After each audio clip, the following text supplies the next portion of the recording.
그냥 관세를 올리겠다, 관세가 필요하다 이렇게 하면 되는데 왜 아름답다라고 표현을 했을까?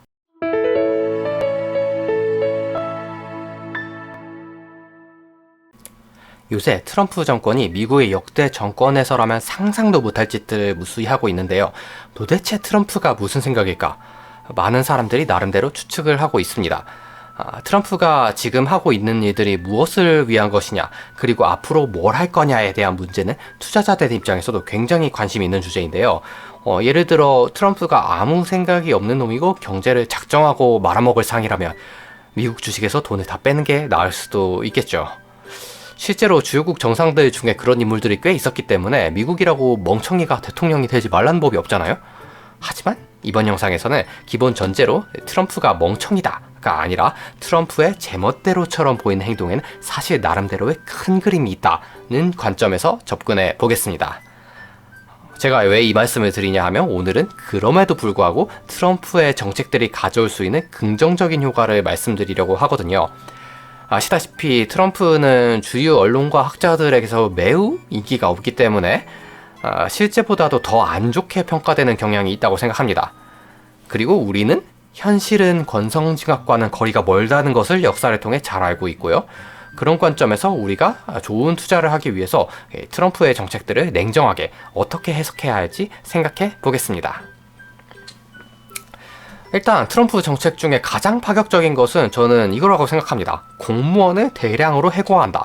취임하자마자 번개같이 해고 작업부터 들어갔죠. 그래서 벌써부터 엄청난 숫자의 공무원이 실직자가 되어 있는 상태입니다.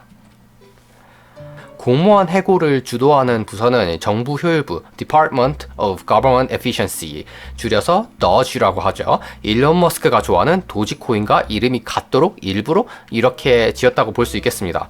그래서 이 일론 머스크 주도로 움직이고 있는 DOGE의 주요 목표는 예산 절감 그리고 공무원 해고이고요.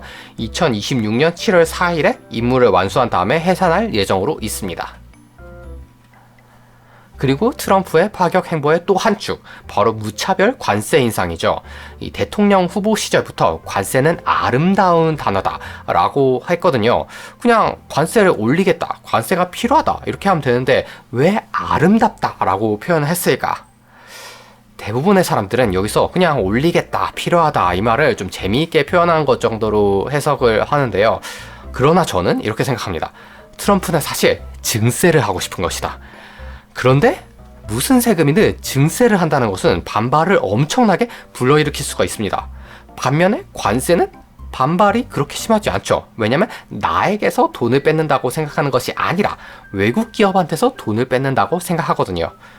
물론 관세의 취지도 그것이 맞긴 하죠. 외국 기업을 탄압하는 것. 이것도 트럼프 입장에서는 굉장히 환호할 만한 일이죠. 결국에는 우리 강력한 미국에 공장을 짓고 일자리를 만들어라 하고 압박을 할 수가 있으니까요. 그래서 트럼프 입장에서는 어떻게 보면 관세의 예상되는 모든 효과가 자신의 의도대로라고 할 수가 있겠습니다. 그래서 아름답다고 표현한 것이 아닌가, 저는 이렇게 생각을 합니다. 대놓고 나는 증세를 하고 싶은데 마침 관세가 겸사겸사 증세하는 효과도 있지 이렇게 말할 수는 없잖아요. 대신에 아름답다라는 어휘를 통해서 우리가 추측해 볼 수가 있는 것이죠. 그렇다면 이제 자국 내 공무원을 자르는 DOGE 그리고 외국의 시비를 거는 관세, 서로 별 관련 없고 트럼프의 돌출 행동 중 두 가지로 보이는 것이 사실은 같은 맥락이라는 것을 짐작할 수가 있습니다. 바로 세입이 세출보다 많은 흑자 재정을 만들어서 정부 부채를 축소하는 것이죠. 이런 관점에서 보면 트럼프의 다른 돌출 행동 속에서도 우리는 일관된 목적을 찾을 수가 있습니다. 예를 들어 영주권을 70억 원에 판매하겠다, 미국에 와서 살고 싶으면 70억 원 세금을 내라 라고 하는 것도 많은 사람들이 농담이시죠? 설마? 라고 생각을 했겠지만 트럼프의 큰 그림에 따르면 이것을 세금에 보태가지고 미국의 빚을 갚는 데 쓰겠다 이렇게 볼 수가 있는 것이죠. 마찬가지로 우크라이나 전쟁? 아니 우리 세금 들어가는 거 지금 우리 빚이 얼만데 이걸 하고 있어. 세금을 아끼겠다. 그리고 광물 협정을 통해서 미국 경제에 보태겠다. 그리고 뭐 360세가 사회보장 지원금을 받았다고? 이것이 진실이냐 거짓이냐랑 상관없이 나는 줄줄 세고 있는 사회보장 지원금을 막아서 세금 지출을 줄이겠다라는 의지를 표명한 것으로 볼 수가 있겠죠. 그렇다면 트럼프가 이렇게 호들갑을 떨 정도로 미국의 부채가 위기 상황인 것이냐? 저는 현재의 통계를 보면 정말 그럴 수도 있겠다라는 생각이 들긴 합니다. 예를 들어 1970년대 미국 정부 부채를 보시면 GDP의 50%도 안 되죠. 그런데 현재 2024년 시점에서 봤을 때 미국 GDP의 100%를 넘겼단 말이에요. 그리고 미국 정부 예산을 이런 식으로 쓰고 있는데 현재 무려 13%를 이 빚에 대한 이자 비용으로 지출하고 있습니다. 미국 정부 부채가 계속 늘어나는 상황이기 때문에 이대로 시간이 흐르면 심각한 문제가 생길 수 있다는 점에는 고개가 끄덕여지는 점이라고 할 수가 있겠죠. 하지만 부채가 괜히 늘어난 것은 아닐 텐데 이런 식으로 부채를 줄이겠다고 나서면 모두가 쉬쉬하던 문제가 심각하게 수면 위로 올라오는 것은 아닐까 하고 생각하실 수도 있겠습니다. 그런데 실제로는 미국 정부 부채가 줄어들던 시절도 멀지 않은 과거에 있었습니다. 바로 미국의 전성기라 불리던 시절이죠. 클린턴 행정부 때인데요. 이때 경제가 굉장히 호황이었거든요. 그리고 세금도 잘 거치고 흑자 예산을 달성을 했죠. 그래서 여기 위에 그래프를 보시면 부채가 이렇게 감소했다는 것을 알 수가 있습니다. 하지만 클린턴 행정부 말기 때 주식시장에서 닷컴 버블이라는 거대한 위기가 터진 것도 사실이죠. 그런데 이 사례가 하나밖에 없기 때문에 사실 이것만 보고 역시 흑자 재정은 위기를 부르는구만 이라고 결론 내리는 것은 좀 성급한 판단이라고 할 수 있겠는데요. 그래도 트럼프 때도 크든 작든 문제가 생길 수도 있다는 점은 좀 조심할 필요가 있겠습니다. 그렇다면 트럼프의 이러한 정책들이 어떠한 효과를 가져올까요? 일단 투자자 입장에서 세금은 오르고 예산은 줄어든다 라는 말 자체가 매우 기분이 안 좋아요. 왜냐면 정부가 경제에서 차지하는 역할과 비중이 있는데 세금은 올리고 예산은 줄어든다는 것은 경기 침체가 될 가능성이 굉장히 높아지는 거나 마찬가지잖아요. 그리고 관세를 올린다라고 했는데 관세라는 것은 본질적으로 봤을 때 물건에 세금을 붙이는 것이죠. 그렇다면 필연적으로 물가가 올라갈 가능성이 높습니다. 특히 이러한 경우에는 경제에서 가장 듣기 싫어하는 단어 스태그플레이션 비슷한 효과가 나올 수가 있습니다. 물가가 오르는 원인은 사실 여러 가지가 있어요. 예를 들어 실업률이 너무 낮아서 인건비가 상승했다 라든가 아니면 시장에 돈을 과도하게 많이 풀어서 인플레이션이 왔다 이러는 경우가 있는데 지금 같은 경우에는 그게 아니잖아요. 마치 유가가 오르는 것처럼 경기는 침체되는데 인플레이션만 심각해지는 상황이라는 것이죠. 그리고 이 미국이 빚을 갚기 시작한다라는 것은 미국 국채 물량이 줄어든다는 것을 의미할 수가 있겠죠. 채권의 양이 줄어든다라는 것은 채권이 희귀해진다, 즉 채권의 가격이 상승한다고 볼 수가 있겠습니다. 채권이라는 것은 뭐예요? 본질적으로 만기 때 받을 돈에서 이자율만큼 할인된 상품으로 볼 수가 있는데 가격이 상승한다는 것은 할인폭이 그만큼 줄어들었다는 것을 말하는 것이죠. 그렇다면 채권 이자율이 감소할 수 있습니다. 그런데 미국의 GDP의 100%를 넘긴다고 했죠. 미국의 정부 부채가. 그런데 이 정도로 거대한 양의 국채가 줄어든다면 그 국채는 누군가는 가지고 있었을 거잖아요. 특히 뭐 연방 정부나 뭐 연준이 가지고 있는 거는 어떻게 자체적으로 해결한다 쳐도 해외 투자자와 국내 투자자들이 가지고 있는 물량이 전체의 절반이나 되는데 이 돈이 다른 곳으로 간다는 말이죠. 예를 들어서 주식시장으로 갈 수가 있습니다. 그러면 실물 경기는 좀 안 좋아지더라도 주식 가격은 오히려 상승할 수도 있는 것이죠. 장기적으로 보면 미국 정부 예산의 13%나 차지한다는 정부 부채 원리금 상환 부담 이것이 내려간다는 것이기 때문에 나중에는 오히려 감세를 할 수 있을 가능성도 있습니다. 이것은 경제 입장에서 굉장히 좋은 뉴스라고 할 수 있겠죠. 그러나 이 두 가지 사실을 아셔야 되는데 첫 번째로 이것은 곧 무슨 말이냐면 미래를 위해서 현재를 희생한다는 말이나 마찬가지죠. 즉 우리는 가까운 미래, 현재가 안 좋을 가능성이 높다고 볼 수가 있겠고요. 두 번째 측면은 흑자 재정 달성을 위해서 트럼프가 지금 아주 자연스럽게 경제가 호황이고 세금 많이 거치고 이런 식으로 지금 흑자 재정을 달성하는 게 아니라 엄청나게 심각해 보이는 일들을 많이 저지르고 있잖아요. 그래서 이렇게 벌려놓은 이들이 무수히 많은 부작용을 일으킬 가능성도 있다는 점을 유념해 두셔야겠습니다. 이와 같이 트럼프의 정책들이 미국 경제 전반에 미칠 영향에서 가장 큰 변수가 될 수 있는 것도 있는데요. 바로 미국 중앙은행, 즉 연준이 설정하는 기준금리라고 할 수 있겠습니다. 기본적으로 연준의 역할은 물가가 상승하면 혹은 물가가 상승할 것을 예상해서 선제적으로 기준금리를 높이는 것이죠. 중앙은행은 파티가 한창일 때 접시를 빼는 사람과 같은 역할이다.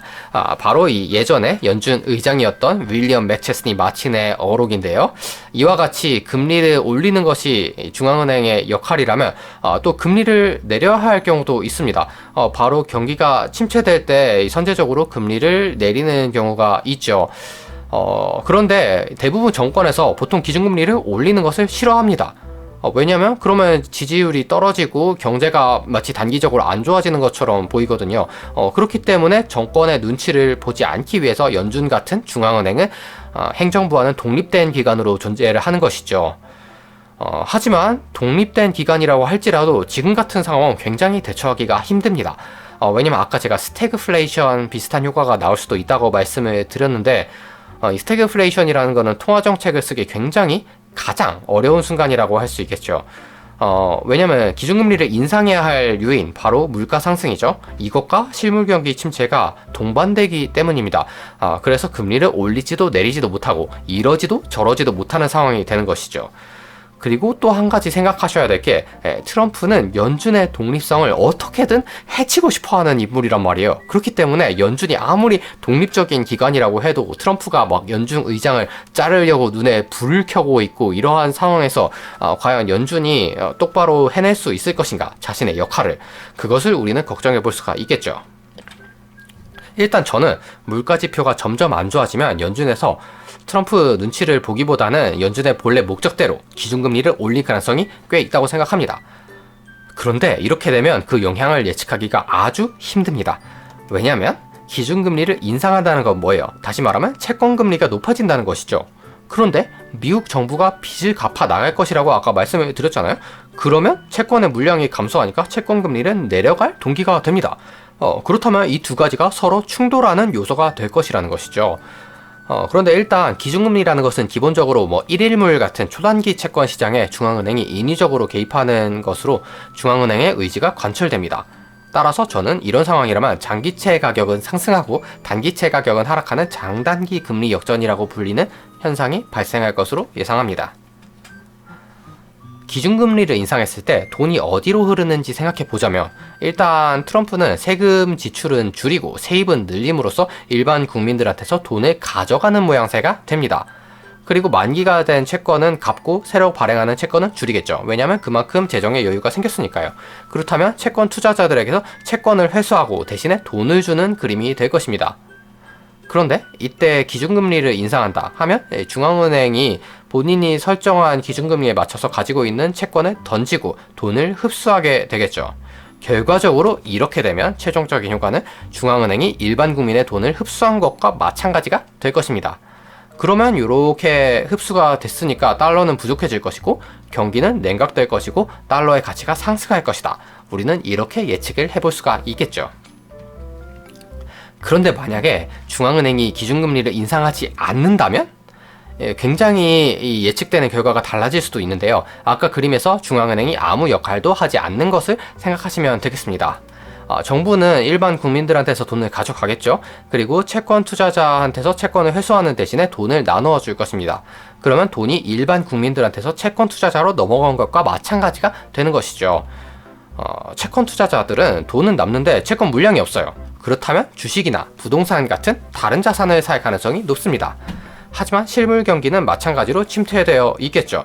그렇다면 실물과 자산이 약간 괴리를 보일 가능성이 있다고 볼 수가 있겠습니다. 이렇게 트럼프의 정책은 중앙은행의 선택에 따라서 예상되는 결과가 크게 달라진다고 할 수가 있겠는데요. 섣불리 한쪽으로 예상하고 투자하기가 굉장히 어렵습니다.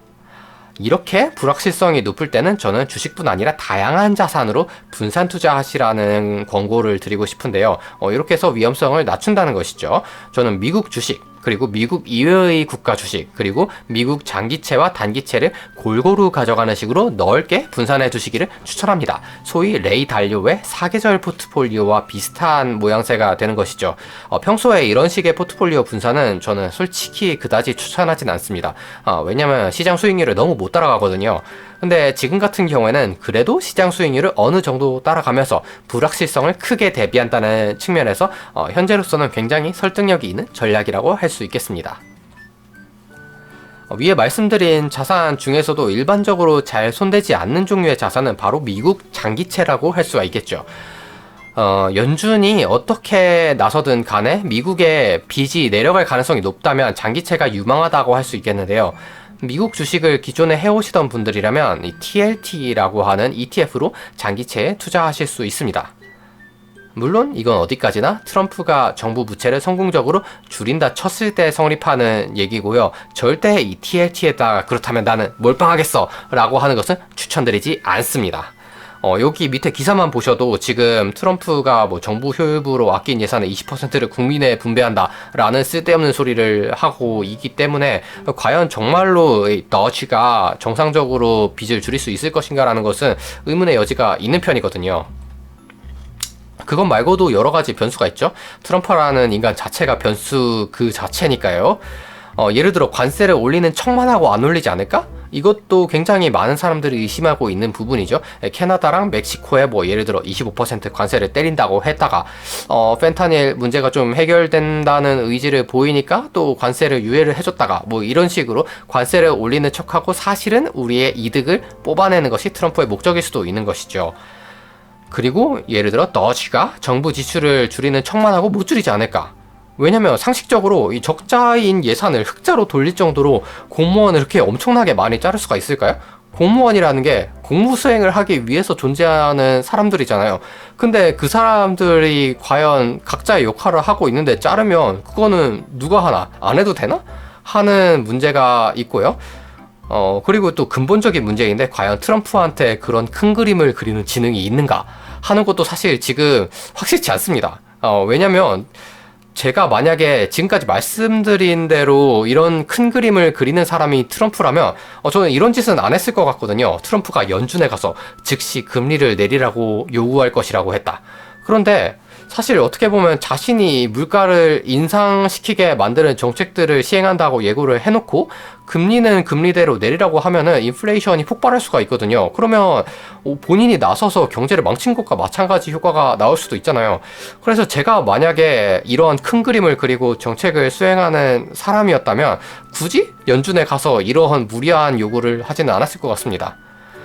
그리고 또 마지막으로 경기가 심각하게 타격을 입을 수도 있죠. 그냥 머스크나 트럼프는 굉장히 낙관적으로 생각을 할 수도 있는데 그냥 재정적인 효과 아니면 통화정책에 따른 효과 이런 게 아니라 경제 자체가 골로 가버리면은 뭐 주식도 골로 가고 모든 것이 망가지는 거예요.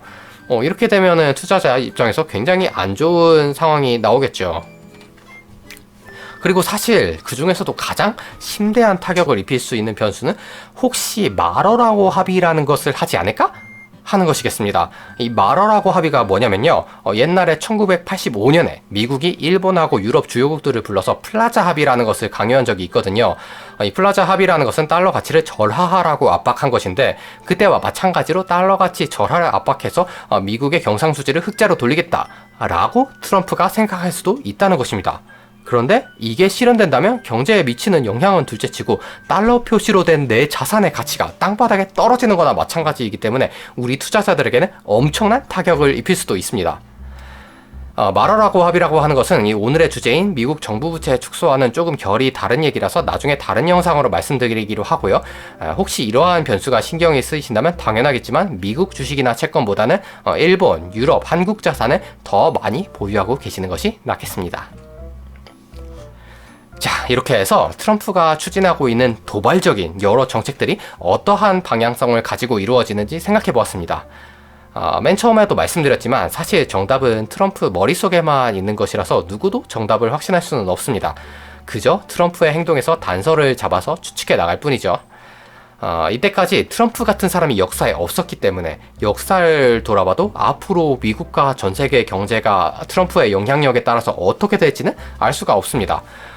그런 점에서 섣불리 한쪽으로 기울어져서 투자하시기보다는 기대 수익은 조금 떨어지더라도 다양한 상황에 대비하는 것을 추천드리고 싶습니다. 자, 그럼 오늘 영상은 여기까지이고요. 다음에도 유익한 영상으로 만나요.